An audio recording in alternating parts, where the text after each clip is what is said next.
Queria só agradecer o convite, estou muito feliz porque até por conta desse nome, né, Maestras que Inspiram, não é puxar sardinha não, mas assim, vocês duas especialmente, desde que eu comecei a estudar regência, são referência. E não só para mim, ter referência, então estar aqui podendo ouvir vocês tão de pertinho é muito especial. Para começar, eu queria que cada uma, né, não vou eu apresentar vocês, peço que vocês já se apresentem e compartilhem um pouquinho da trajetória de vocês, especialmente o que levou vocês até a regência. E se puderem, aí já coloco mais um como, né, se vocês tiverem alguma inspiração também. Boa tarde, eu sou a Celina. Gente, a minha história começou no Guri Santa Marcelina. Quando eu era criança, eu gostava muito de cantar. E aí a minha mãe, tudo que ela via, ela colocava a gente, tudo que era projeto social, que ela via, te matriculei na aula de música, te matriculei na aula de balé, te matriculei na aula que ela não vai deixar a gente fazer isso. A gente não tinha condições de pagar, mas tudo que ela via que era de graça, ela colocava. E aí abriu um polo do Guri Santa Marcelina lá perto de casa e ela me... A princípio ela queria me colocar no violão, porque eu tinha começado, eu tinha parado, mas não tinha mais aula, ela me colocou na aula de canto porque ela achava que eu sabia cantar. Então o Guri foi onde tudo começou nos estudos musicais. E aí eu digo que o Guri foi o lugar a começar a estudar música, né? Foi o que me abriu o mundo. Porque até então eu nunca tinha saído do meu bairro, né? Sou da periferia aqui de São Paulo, Zona Leste, Guaraná, cidade Tiradentes. E eu nunca tinha visto nada além do metrô. Pra falar que não. Quando eu era criança, meus pais trabalhavam aqui na Xavier de Toledo, às vezes eu ia com eles no teatro municipal, mas nunca nem sonhei em entrar, nada. Só vi aquele prédio e sabia nem o que é. E aí no Guri eu comecei a cantar em coro. E aí quando eu vi aquela experiência, eu amava estar nos palcos cantando no coral. Mas o que me admirava muito era a regente que estava na frente. Eu olhava para ela fazendo aquele trabalho e eu olhava muito o que ela fazia. E aí eu estava naquele questionamento: o que eu quero ser? Qual que vai ser a minha carreira? Carreira musical, eu nem sabia como se seguia isso. E até uma vez, quando eu era criança, eu falei pra minha mãe, eu sempre tive questionamento: o que eu vou ser quando crescer? Toda criança responde: você é médico, você é veterinário, e eu não sabia. Um dia eu acho que eu ouvi uma orquestra na TV, acho que eu olhei assim e falei: acho que eu vou ser maestra. Nunca nem tinha ouvido falar esse termo, nem sabia se estava certo, se estava errado, eu devia ter tipo 18 anos. Falei: mãe, quero ser maestra. Ela olhou assim: ué, menina, pra ser maestra tem que tocar todos os instrumentos. Eu falei: não, muito difícil. E esqueci, né? E anos depois ela colocou Guri, e aí foi quando eu comecei a estudar música de fato. E a minha paixão inicial era por regência coral, ainda é, desde o coro. E aí eu fui fazer a faculdade de música, chegou a época do vestibular, fiquei naquela dúvida.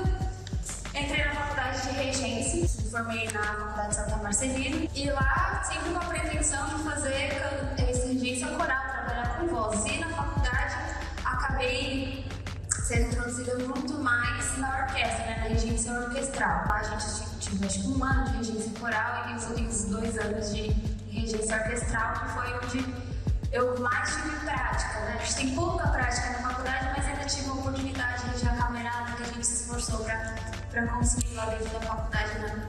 Na época que eu estudava, a gente conseguiu montar uma camerata. E depois eu entrei para estagiar, fazer estágio de regência nas orquestras de Guarulhos, onde estou até hoje, e onde eu pensei que de fato tive mais oportunidades regendo a orquestra do que coral de fato. Né? Dei muitas aulas de canto coral. Estou me especializando também em canto coral hoje em dia, amo, mas acho que experiência de palco eu tive mais regendo orquestra tanto na faculdade quanto em Guarulhos. E essa é a minha história. Hoje em dia, essa sou eu, essa é a Alicia, e é um prazer muito grande estar aqui. Qual que era a pergunta? Se você teve alguma inspiração? Acho que a minha inspiração hoje foi a primeira regente do coral do Guri, né?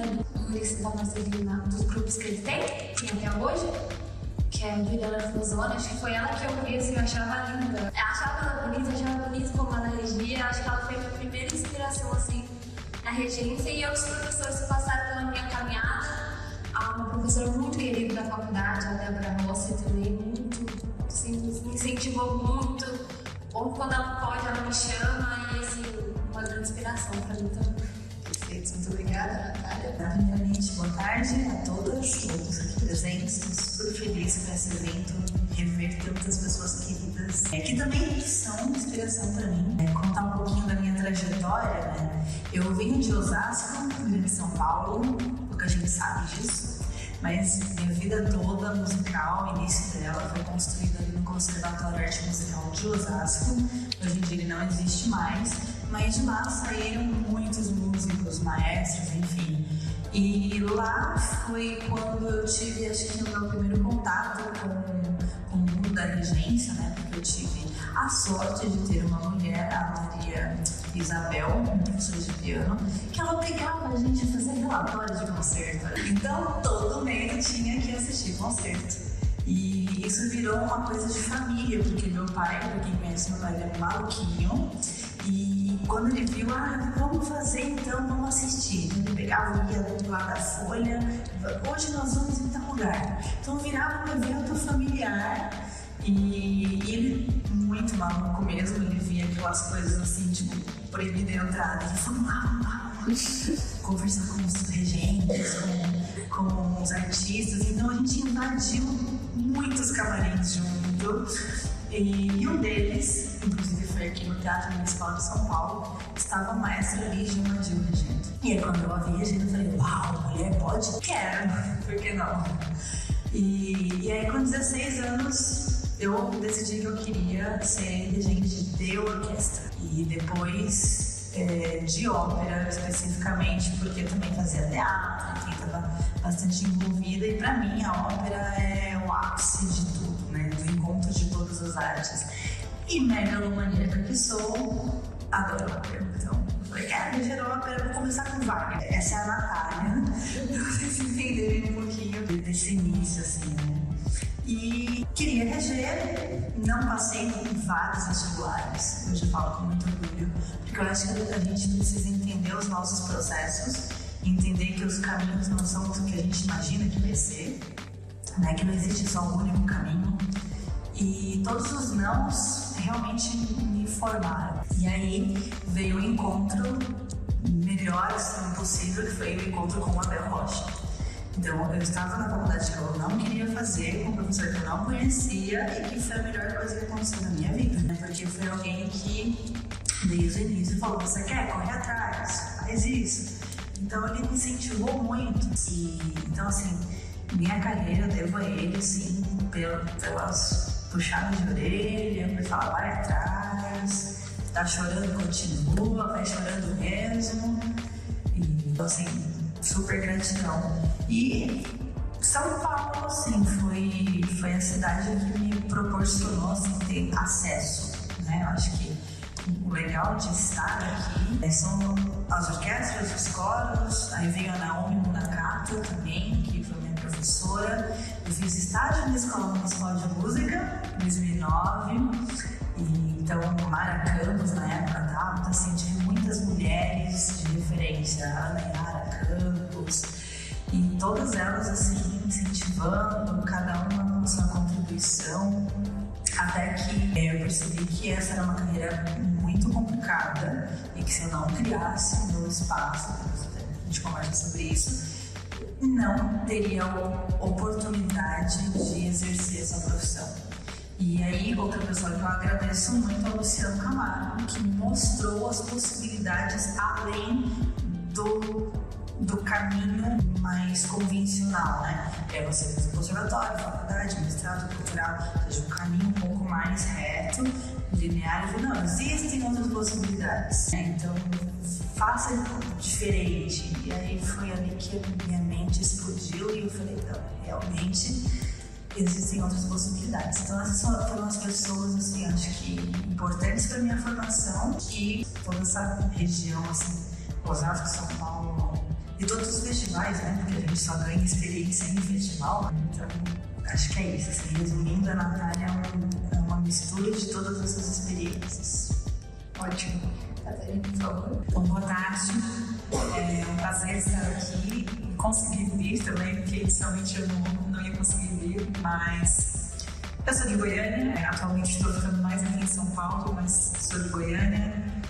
Essa cidade sempre me acolheu muito bem. Eu estava vendo na mesa anterior, tinha duas pessoas que são muito especiais para mim, que eu trabalhei junto, tive a possibilidade de trabalhar junto, foi a Ângela e a Raquel, enquanto eu fui assistente aqui nesse negócio de repertório.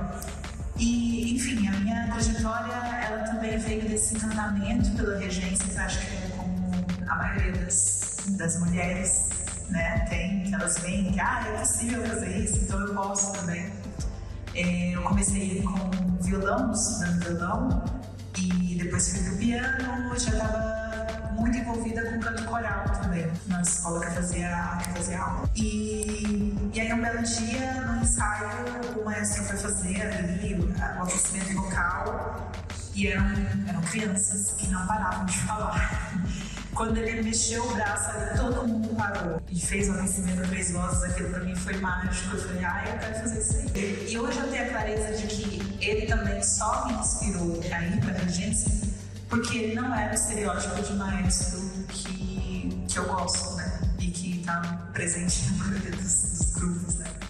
Não era autoritário, era uma pessoa extremamente paciente. Eu até invejo a paciência dele. E que tem o dom de fazer música sem oprimir ninguém, sem desrespeitar ninguém, que é o Miro Rodrigues, um maestro de coro infantil. Então eu fui traçando a minha história ali a partir daquela. Eu tinha, 10, 11 anos, eu falei, eu quero fazer isso, o que eu preciso fazer para chegar lá? E aí eu tava começando a estudar piano, e minha professora de piano ficava, não, você tem que fazer primeiro o vestibular de piano, depois você vai pra regência. E eu sempre ouvia isso. Depois que você fizer isso aqui, você vai pra lá. Eu não sei se era também uma forma daquela dúvida, né, que a Cris falava assim, pra te colocar em dúvida, se te fazer desistir. Mas foi um caminho bom pra mim, porque aí eu fui pro mestrado em regência, doutorado. Comecei em Portugal em 2021, depois voltei pro Brasil e agora tô na USP. Mas eu nunca fiquei só também, eu tenho essa coisa do coro e orquestra, porque eu fui criada dentro, o outro eu entrei, que foi orquestra, eu tocava na orquestra, eu tocava piano na orquestra. Mas eu fui começar a reger orquestra também no ensaio, porque o maestro chegou atrasado, ele não estava lá, e os músicos falavam, vai aí, Catarina, porque eu não tinha naipe, né? Eles falavam, vai aí, Catarina, rege aí pra gente treinar esse trecho. E aí eu comecei a reger e o maestro chegou, ele era muito bravo, e aí eu já fiquei assim, ele, não, pode continuar. E eu continuei, aí terminou o ensaio, você até dava jeito. Aí eu falei, tá, então vou estudar um pouco mais, né? E enfim, fui estudando as duas áreas, mas essa questão do coro e orquestra, quando você vai trabalhar, eu trabalhei tanto com coro quanto com orquestra profissional, e aí você vai reger o coro, eles falam, mas é regente de orquestra, você vai reger orquestra, mas é regente de coro. Então, no meu doutorado, eu estava justamente tentando desmitificar isso também, dessa divisão, essa fragmentação que a gente tem na regência e que, na verdade, só nos afasta de fazer um bom trabalho, esse rótulo que se coloca entre regência coral e orquestral. Então, a minha inspiração foi o Miro Rodrigues. Eu, recentemente, estava como maestro titular da Orquestra Sinfônica de Goiânia. É uma orquestra que eu trabalhei também no coro sinfônico depois que eu voltei daqui de São Paulo, que eu saí da experimental. E no ambiente profissional é sempre desafiador você mostrar ali, enquanto mulher jovem, que você tem a capacidade de fazer uma liderança titular, artística. Então, mas eu gosto muito de desafios. E é isso, acho que toda a minha trajetória foi sempre envolvida em desafios também.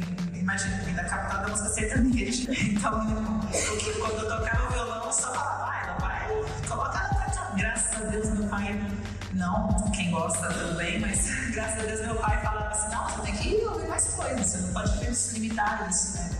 Mas eu rompi um pouquinho com aquela barreira do que eu tinha ali ao redor, que era uma família que não era de tradição musical, que não se tinha tantos concertos na minha cidade, mas que também depois que eu vim para São Paulo, muita coisa, muitas portas se abriram e por isso que eu sempre estou por aqui também. Obrigada. Eu achei interessante que vocês três falaram, né, sobre terem visto uma mulher naquele lugar, né? Então acho que a imagem ela é muito potente, né, nesse sentido. E aí, pegando esse gancho de ter falado sobre os estereótipos, né? A regência, ela tem muitos desses estereótipos e muitos deles estão associados ao gênero, né? Então, eu queria saber, na experiência de cada uma, como que vocês lidam com isso e se vocês já percebem alguma mudança ao longo desse caminho. Por favor.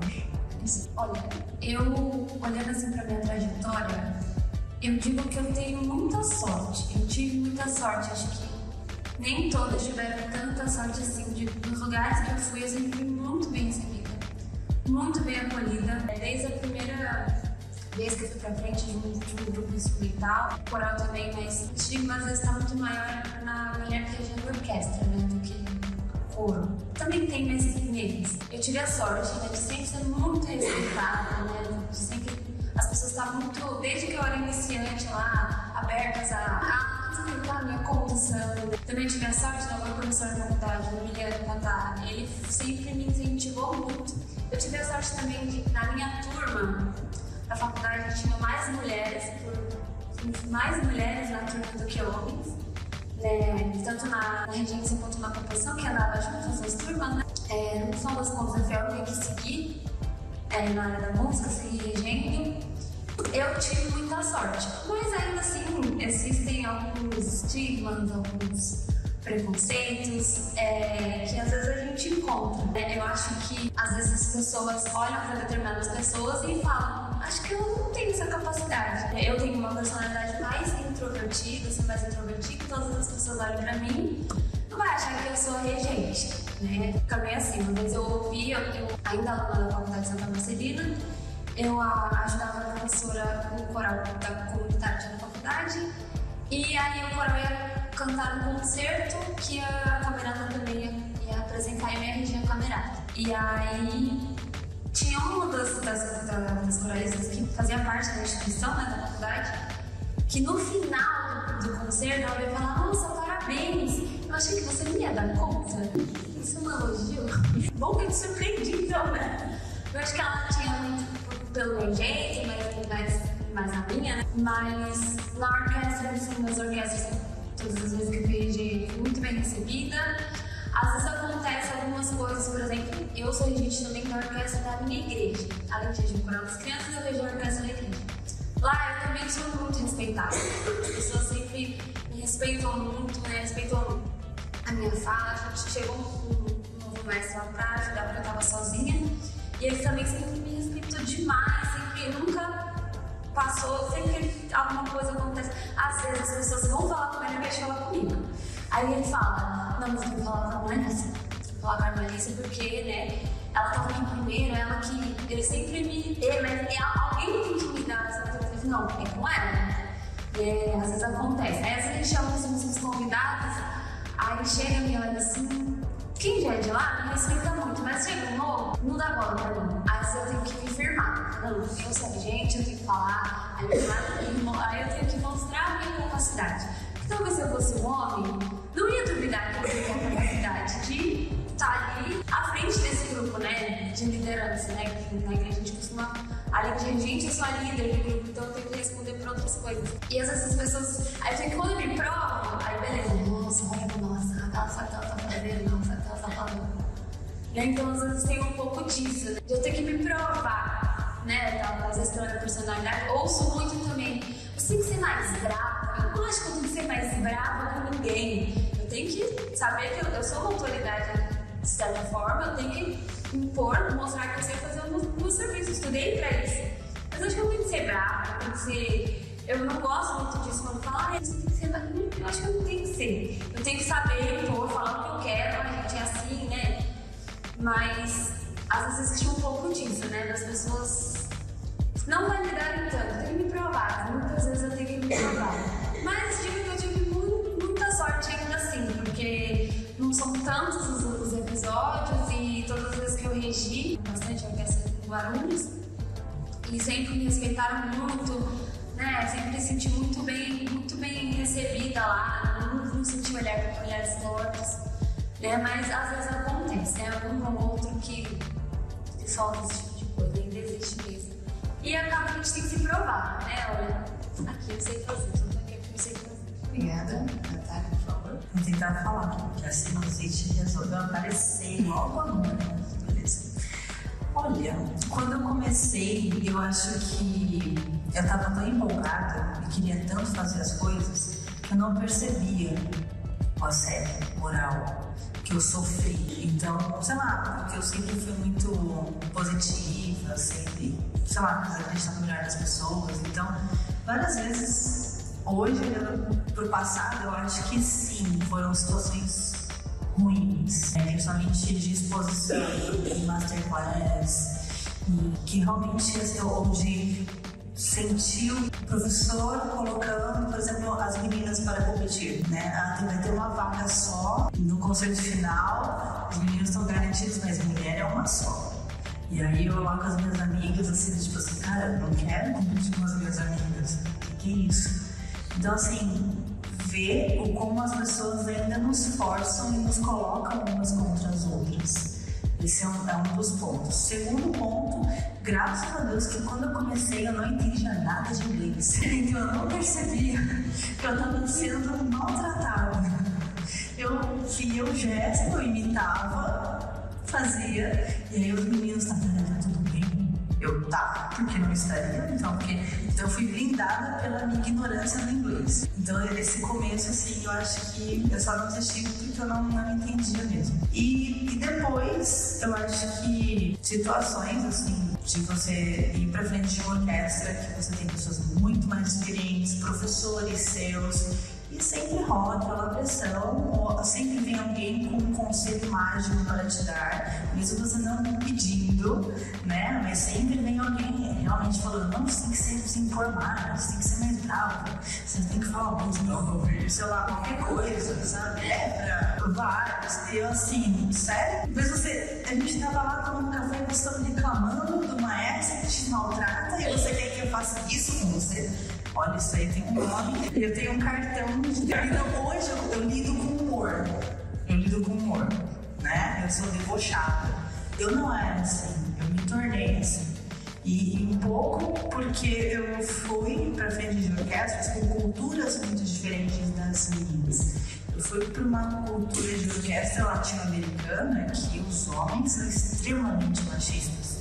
E aí sempre vem aquela que é normal da cultura deles, não importa se é homem ou mulher, tá? Eles vão te colocar em xeque pra ver se você sabe, vão te fazer uma pergunta constrangedora, vão tocar nota errada de propósito. E eu assim, sério, e aí eu só parar pra falar, é sério que o senhor está fazendo isso? Então assim, eu tentava fazer um jeito de fazer com que a pessoa se visse ridícula. Várias vezes, assim, eu não estou entendendo o seu gesto. Falei, ok. E assim, não, também não tá. 2 em 4. Tá, eu posso reger em 4. Não, mas 2. Tá bom. O que o senhor quer? Então assim, você aprende a lidar também. Mas não com grosseria, né? Porque eu acho que se você parte para a grosseria também, você se iguala a essa violência, né? Essa comunicação violenta. Então, assim, não, tudo bem, eu vou te dar atenção, você precisa de atenção, né? Então, hoje eu lido mais de uma forma mais leve e fazendo a pessoa ver o ridículo que ela está passando. Acho que eu tenho tentado fazer isso. E nos grupos de formação que eu trabalho, eu converso muito com eles entre as músicas, entre a regência, para conscientizar eles da forma como eles também precisam ser disciplinados, como eles precisam se comunicar melhor, né? Como eles não precisam...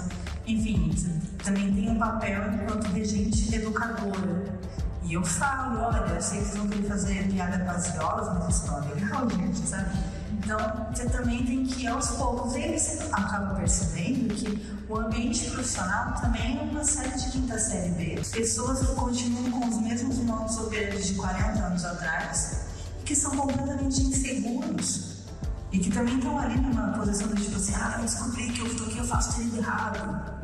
Então, eles atacam como uma forma de se defender também. Então, depois que eu comecei a estudar psicologia comportamental, enfim, várias outras ferramentas que não tem nada a ver com música, eu acho que eu comecei a me blindar e me relacionar melhor com os seres humanos que estão ali no papel de músicos ou cantores, porque não deixam de ser pessoas. E aí, eu, enquanto líder, preciso entender isso também, né? Então, acho que é isso. Sempre esteve, sempre vai continuar, e é a forma como a gente reage a isso que faz a diferença. Se você se deixar afetar, acabou. Se você reagir de uma forma natural e conscientizar e falar, olha, não foi legal isso, vamos aprender uma coisa diferente hoje?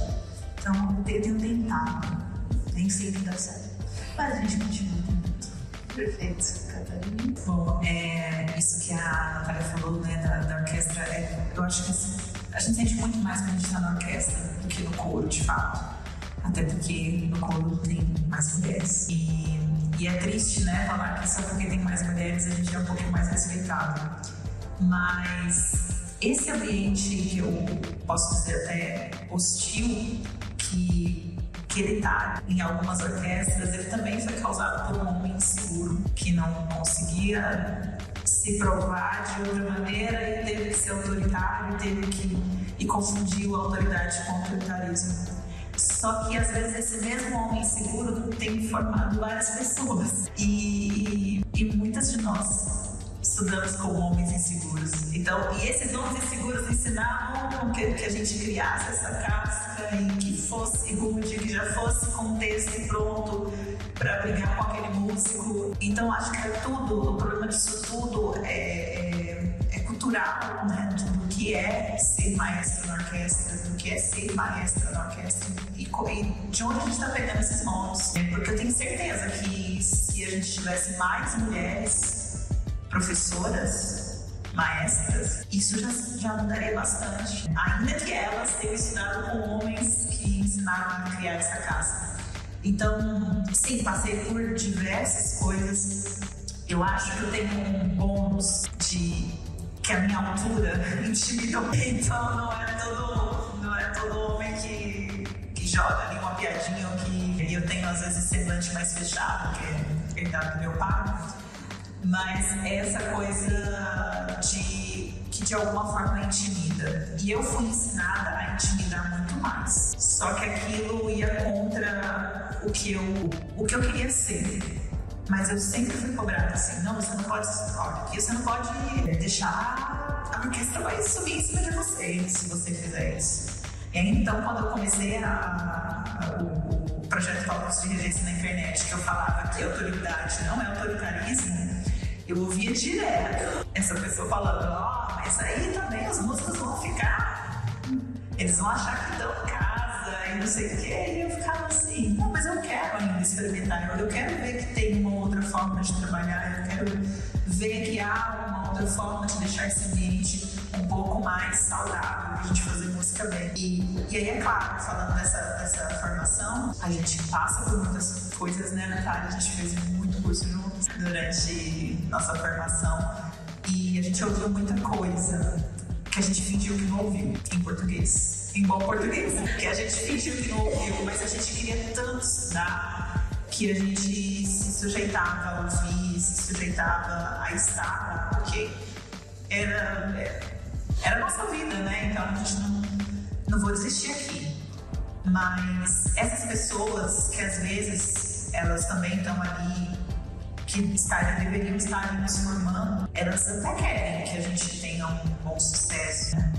Um razoável sucesso. Mas quando a gente chega num ponto que começa a incomodar essas pessoas, aí que vem o ataque de novo. Aí que vem essa coisa de, mas será que você dá conta mesmo de pegar aquilo ali? Não, mas você começou a estudar esses dias, te dei aula, né? Então, aceita essa tentativa desse outro lado de nos diminuir. E isso não é só com os músicos da orquestra, essa intimidação não vem só de dentro da orquestra. Eu tive uma experiência ótima em Goiânia com músicos que eu conhecia, até que toquei quando era da Orquestra Jovem. E eles entendiam que lá a gente tinha uma hierarquia, mas tinha um respeito também. Então eu acho que tudo é ensinado, mas que é um trabalho árduo. É todo dia tentando, não, eu não quero ser igual. A gente vai usando os exemplos de como não ser igual, porque a gente ainda está experimentando como é esse novo fazer, né, dentro de um ambiente tão opressor. Mas eu acho que é possível sim. Na primeira mesa, a Cláudia falou uma coisa que está martelando na minha cabeça até agora, e eu queria perguntar para vocês o que vocês acham, né? Ela falava na primeira mesa sobre a grande importância de termos mulheres nos cargos de gestão, especialmente os que cuidam do orçamento. E com a falta de mulheres nessas posições, deixam até o nosso cargo de maestra numa corda bamba, né? Então eu queria saber da experiência de cada uma, que vocês tiveram de experiência nesse sentido, e o que vocês pensam sobre isso? Bom, como eu trabalho numa orquestra que vem diretamente da gestão pública, diretamente ligado com a prefeitura, essa questão de orçamento é muito distante um pouco de mim. Então, eu não tenho muito a falar, né? O que eu sei dizer é que quase não chega pra gente, né? Às vezes a gente tem que se virar nos 30 pra poder fazer as coisas acontecerem lá na minha realidade, lá em Guarulhos. Então, no nosso caso, quase não chega. Vem diretamente da prefeitura, uma questão burocrática muito grande que eu não sei nem dizer quem que tá gestando isso, né? Vocês agora a gente tá até num cenário político novo, né? Entre muitas aspas, que até piorou um pouco a nossa situação. Então, acho que eu vou deixar as minhas colegas vão saber dizer mais do que eu. Bom, vamos lá. Bom, eu sou gestora de um projeto social, a Associação Camerata Filarmônica, agora em maio completou 11 anos. Então, sim, sou eu que corro atrás, sou eu que escrevo o projeto, sou eu que consigo a ideia maluca do ano, e eu falo agora, eu tenho que conseguir recurso para executar essa ideia maluca, e aí sou eu, claro que não sozinha. Hoje, já fazem 4 anos que eu consegui formar uma equipe. Quando eu digo formar, é formar mesmo, né? Chegar do lado, vem aqui, vamos fazer isso junto, vamos virar madrugada aprendendo, porque nem eu sei. Então, a gente formou uma equipe bem legal. E eu acho que essa é uma das grandes vantagens. E é uma das coisas assim que é muito difícil para mim abrir mão. Porque lá eu faço o meu horário, eu faço a minha programação artística, eu convido as pessoas, eu crio a agenda, eu posso falar, não vamos mais fazer esse concerto, vamos fazer o outro. Então, assim, essa flexibilidade como gestora é muito interessante. Só que, ao mesmo tempo, é uma sobrecarga absurda, a ponto de, em alguns anos, eu não saber mais o que era música, o que era RG. A hora que chegava ao ponto de ensaiar, eu falei, talvez a partitura não chegou ainda na minha mão, nem estudei, socorro. E aí o fazer artístico estava ficando comprometido. E eu falei, aquele dente que eu sempre critiquei, é aquele que eu estou me tornando. E aí, é um choque de realidade, você fala, vamos diminuir a gestão, vamos formar outras pessoas para me ajudar na gestão. Então você tem várias fases de um projeto, né? Quando você assume esse papel também. Você quer abraçar o mundo, depois você vê que o mundo é gigante demais, não cabe, ele é pesado, ele vai te dar uma hernia de disco. E aí, a hora que começa a pegar na saúde, você tem que rever. E foi o que aconteceu comigo. Então, hoje eu valorizo muito meu tempo de qualidade musical, ao mesmo tempo que eu sei onde eu quero chegar, então comecei a pensar planos mais a médio e longo prazo. E primeiro me convencer de que o que eu estava fazendo era relevante, para conseguir convencer os outros de que o que eu estava fazendo era relevante, por exemplo, um patrocinador. Então hoje eu sou aquela pessoa que senta na mesa com o empresário e que faz a adaptação, só que eu não vou mais sozinha, eu estou treinando outras pessoas também. Então esse trabalho de desgravo, crio, levo alguém junto, porque se alguém nunca tá pronto, eu não consigo achar, gente. Por exemplo, eu tô com uma vaga aberta há 3 anos de diretor executivo do projeto. Não consigo preencher, tá lá, se alguém souber de pessoas aí, fica a dica. Há 3 anos que eu não consigo contratar ninguém com esse perfil. Que queira ir para o interior, que queira ter, sair do grande centro. Então, aí eu tô formando. E aí, a parte de acompanhar, delegar é muito difícil. E depois de só fazer a manutenção. Então, eu tô mudando agora de nível da gestão. E agora eu preciso deixar as pessoas irem, só fazer o acompanhamento, que também é muito difícil. Então, essa é a grande vantagem de gerir gerir o próprio projeto, ter esse controle, escolher, mas a responsabilidade é muito grande. Por exemplo, um patrocinador que não entra, significa que são 41 pessoas que trabalham comigo que não vão ter salário no mês que vem, entendeu? Ou um projeto que você tudo dando certo e vem um imprevisto, sei lá, acabou a energia do telhado, você tem que contratar um gerador e não tinha previsto um gerador, então você vai tirar o dinheiro. Então é uma demanda muito grande. E também com as outras pessoas que estão impactadas diretamente pelo projeto, que são os alunos, que são as famílias dos alunos. Então você chega para uma criança e fala, não, vem estudar violino, que a sua vida vai mudar. Aí vem a família, não, coloca o seu filho, investe no seu filho que vai mudar a vida deles. E aí o patrocinador não entra e você fala, ai, acabou o projeto. E aí você plantou aquele desejo, aquela vontade, aquele sonho, falou que ia dar certo e é a sua palavra. Então você começa eu, no caso, eu sinto o peso da responsabilidade por tantas vidas impactadas, assim. Então se eu faço alguma coisa errada, então entender o ônus e o bônus de estar como gestora, não só como artista. É isso, assim, acho que eu ainda não achei esse equilíbrio, tem um caminho pela frente, mas acho que o segredo é ajudar outras pessoas a irem junto, pra eu diminuir o fardo sozinha. Acho que é isso. Bom, essa parte da gestão financeira, quando eu estava nesse cargo de liderança da orquestra, a gente também é uma orquestra da prefeitura, que as decisões não partiam nem de mim, nem do diretor técnico da orquestra. Eu tive a sorte de, quando entrei na orquestra, entramos eu e uma diretora que já sabia de muitas coisas dentro da prefeitura, então ela me ajudava a fazer as coisas acontecerem.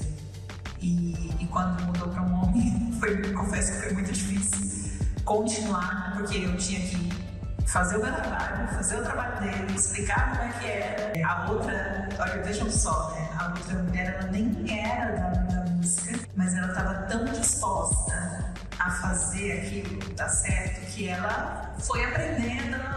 E aí veio outra pessoa que era da música e não tinha a mesma disposição, porque é aquela coisa que nas outras vezes foram faladas. A gente sempre tem que estar se provando a mais. E essa outra diretora, inclusive, saiu por pressão política, porque ela tinha que fazer trabalhos políticos dentro da prefeitura, não aguentou e saiu. E aí eu fiquei com boa parte do trabalho dela, porque o outro, enfim. A questão é que quando a gente está vinculado à prefeitura, ao Estado, é sempre mais difícil fazer as coisas. Quando eu entrei, tinham músicos a serem contratados que não foram até hoje. E isso foi em abril de 2024. Então as coisas ficam mais amarradas. E eu tinha a intenção, com a Orquestra Sinfônica de Goiânia, de fazer, virar uma fundação, para a gente ter um pouquinho mais de liberdade, para a gente conseguir fazer a nossa temporada sem sufoco, mas também tem gente que não quer isso, né? Então, quando a gente está tentando fazer um movimento contrário e quer fazer a orquestra ter as próprias pernas, se aquilo vai incomodar alguém, alguma força política, logo dá um jeito de tirar. Mas, de fato, quando tem mulheres nessas funções, elas podem até não saber muito daquilo ali, mas elas vão ficar ali, obsessivamente, para aprender e para fazer bem feito. É pelo menos o que eu tenho vivido e visto, assim, em outros profissionais também, porque, igual a Natália falou, a gente não acha. Eu sei que o projeto do COP também tem essa intenção. Lá atrás, quando eu conversei com a Gisele, bem no início, ela falou, a gente queria ver se fazer formações e tal, se a gente consegue. E eu fiquei pensando, nossa, é incrível se conseguir, porque são profissionais que faltam. E espero que a gente consiga ter aqui. Isso aqui seja só uma sementinha pra gente começar a pensar e criar esses cursos por aí. Muito obrigada. Infelizmente, o nosso tempo está curtíssimo, mas eu queria deixar aqui esse último espaço para, se vocês quiserem fazer alguma consideraçãozinha no final, que a gente precisa devolver a sala às 6 horas. Dá tempo de abrir para pergunta ou não? Uma pergunta. Conseguimos uma pergunta. Agora ninguém vai ter pergunta. Pode fazer pergunta, gente. Espantei todo mundo. Desculpa. Podem, então, fazer as considerações. Eu acho que, assim como todas nós aqui tivemos alguém que nos inspirou, acho que a gente precisa inspirar também mais meninas a quererem estar nesses espaços. Né? Atualmente eu tenho visto que tem diminuído na minha... Só ainda estou recente, estou caminhando, mas na minha geração ainda tinha mais gente, tem colegas da minha idade que estão pleiteando, que estão lutando para ser gente, mas eu vejo que cada vez está sumindo, as mulheres estão sumindo desses espaços, das escolas, das academias, para se tornarem regentes, para se tornarem líderes de alguma coisa. E eu acho que, assim como alguém nos inspirou, a gente tem que se manter firme, independente de qualquer coisa que acontecer, se manter firme para fazer o nosso trabalho, para ser a inspiração de alguém, para que daqui a uns anos isso aqui cresça, né? Não fique escasso. Está faltando, cadê as meninas, cadê as mulheres, a gente as novas gerações, elas estão sumindo. Por que será que isso está acontecendo? Eu acho que a gente tem que refletir um pouco sobre isso, se colocar, né? E lá, se precisar se provar, é ruim ter que se provar, não é legal, mas então, vamos dar a nossa cara a tapa, assim, esse é o meu lugar, eu posso estar aqui sim, né? Sempre tive pessoas que acreditaram em mim, a minha mãe que está aqui acredita em mim mais do que eu mesma, e ter essa força, tirar essa força de algum lugar para poder dizer assim, eu tô aqui, eu tô fazendo, alguém fez, agora eu vou fazer para que alguém possa vir fazer e deixar um caminho melhor e talvez até um pouco mais fácil para as futuras gerações. Bom,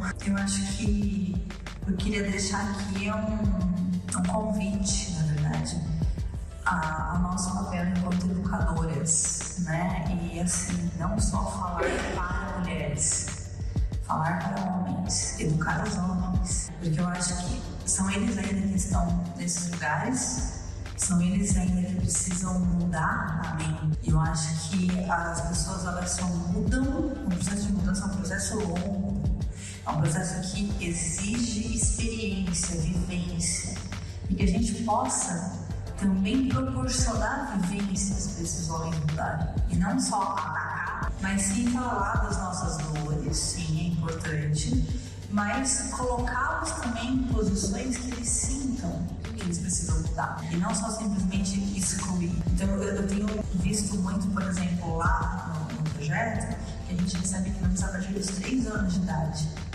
Eu falo que eu recebo meninos, meninas, e a minha função ali, função dos professores, dar uma boa formação humanística. Esses são as futuras gerações que vão vir, são os futuros músicos que vão ocupar os espaços, que vão cantar, que vão tocar. Se a gente puder já educar essa nova geração com um novo olhar, com um olhar mais humano, com um olhar não separar, eu acho que essa vai ser a real mudança para o futuro. E quem é hoje, quem já está atuando, conscientizar e falar, é sério mesmo, meu senhor? Eu acho que convidar ele a pensar, convidar a refletir, e sim, eu ando com vários cartõezinhos de vale. Eu acho que falta conversa, falta diálogo, falta, então eu acho que o caminho é árduo, mas a educação, sabe, a gentileza, a paciência, é dizer, não, vamos conversar, sabe, a minha porta está sempre aberta, vamos conversar. E não ter medo da reação das pessoas, porque às vezes a gente se fecha também em alguns diálogos, tipo, eu não vou conversar com determinada pessoa porque a pessoa olha frio para mim, não sei o quê, com medo da reação que você vai falar, não, arrisca, vai, às vezes a reação é outra, ou às vezes a pessoa vai falar, desculpa, também não agir legal. Então, a gente aprender a se comunicar melhor, em comunicação mais afetiva, mais gentil, não violento, bem sobre comunicação não violenta, é importante. A gente foi ensinada a ser passivo-agressiva, né? Então, tentar a gente também sair desse lugar, ensinar as pessoas a serem. E já que somos líderes, então a nossa responsabilidade também dar bons exemplos. Eu acho que é esse o convite a transformar através da educação geral. Eu concordo que tudo parte da educação, mas eu preciso dizer que cansa. A gente tem que ficar educando uns marmanjos, cansa bastante. Claro que quando a gente tem a possibilidade de participar desse processo educacional da infância, da adolescência, a gente tem um papel importantíssimo, tá? mas com adultos a gente nem sempre a gente está educando, tá nessa função de educar. Então, às vezes, eu falo isso porque eu também fico me policiando até onde eu estou sendo a maestra ou eu virei a mãe ali, sabe? A gente se coloca nesse papel enquanto mulher e eu acho que é importante a gente sempre ficar atenta a isso, nesse papel de ser líder. E, claro, a gente tem essa coisa da cuidadora dentro da gente, mas cansa muito. E aí nessa parte de realmente que a gente tem que inspirar as pessoas, só quero falar rapidamente que em toda essa coisa que eu passei, né, sendo tirada da orquestra no final do ano, eu ficava, gente, eu tô recebendo tanta mensagem de mulheres assim, não desista, eu só realmente não desisti por causa disso, porque eu sabia que eu tava lutando por mais pessoas naquele espaço. Então, por mais que canse, o que eu quero dizer no final é que a gente está sempre servindo de exemplo para alguém. Às vezes a gente não acha, mas como eu falei da Raquel e da Angela, elas foram um exemplo para mim de gestão, né, de liderança. E essas mulheres que bancam esse lugar de estar ali desafiando, mesmo que todo mundo esteja ali testando para ver se ela está lá, são as mulheres que às vezes a gente não nota, né? Mas elas estão com um peso nas costas enorme e porque elas estão sendo inspiração para muitas pessoas. Então é cansativo, mas vamos seguir firmes e juntas, né? Se a gente puder ter um ambiente menos competitivo, mais colaborativo, de trocas, de experiências, como foi esse momento aqui, eu acho que a gente vai conseguir longe. Muito obrigada a cada uma de vocês, ao COB, e encerramos aqui a terceira mesa. Muito obrigada.